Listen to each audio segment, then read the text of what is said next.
October 26, 1979. Seoul seems calm on the surface. The economic miracle is in full swing. The K-dramas you watch today, depicting glamorous 70s chaebols and ambitious prosecutors like in Made in Korea, are rooted in the wealth built during this era. But beneath the glitter of neon lights lay a suffocating darkness. For 18 years, one man held absolute, godlike power: President Park Chung-hee. He was the architect of modern Korea, but he was also a dictator whose paranoia grew with every passing year. No one dared to challenge him. Until one night, in a secret safe house, the unthinkable happened. The god bled.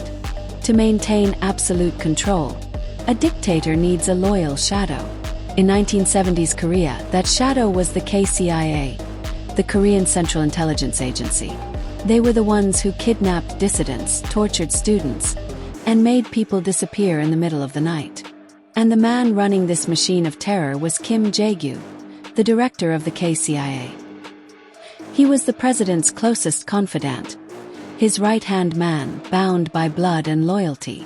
But even shadows can grow resentful in the dark.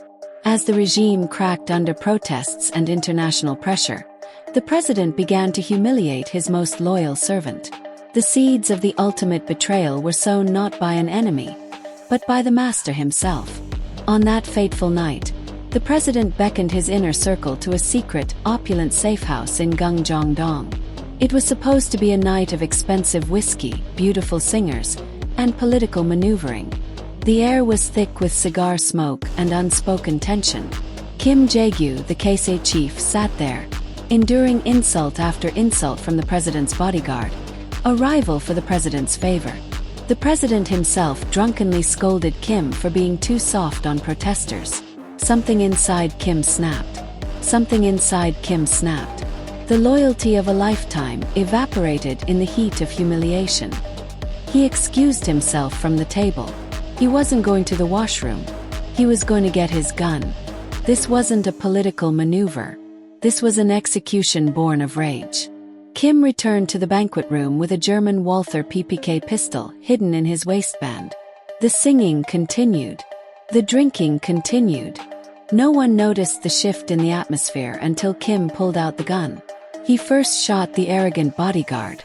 Then, he turned the weapon toward the man he had served for decades, the absolute ruler of South Korea.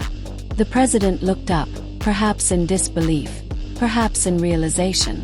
Kim pulled the trigger. The shot echoed through the safe house, shattering 18 years of dictatorship in a single second. The king was dead, killed by his own knight. Pandemonium erupted. Blood stained the expensive silk cushions and the polished wooden floor. The singers screamed. The remaining staff fled in terror. In the immediate aftermath, there was no plan, only adrenaline and shock. Kim Jae-gyu, with blood on his hands, fled the scene without his shoes. The most powerful nation in the region was suddenly headless. The news was suppressed for hours. When it finally broke the next morning, the entire country froze. The man who seemed immortal was gone. The grand narrative of the economic miracle came to a screeching, bloody halt. A massive power vacuum opened up, a black hole that would soon suck the nation into another vortex of chaos. The assassin was hanged the following year. Another general seized power through a military coup, plunging Korea into another decade of darkness.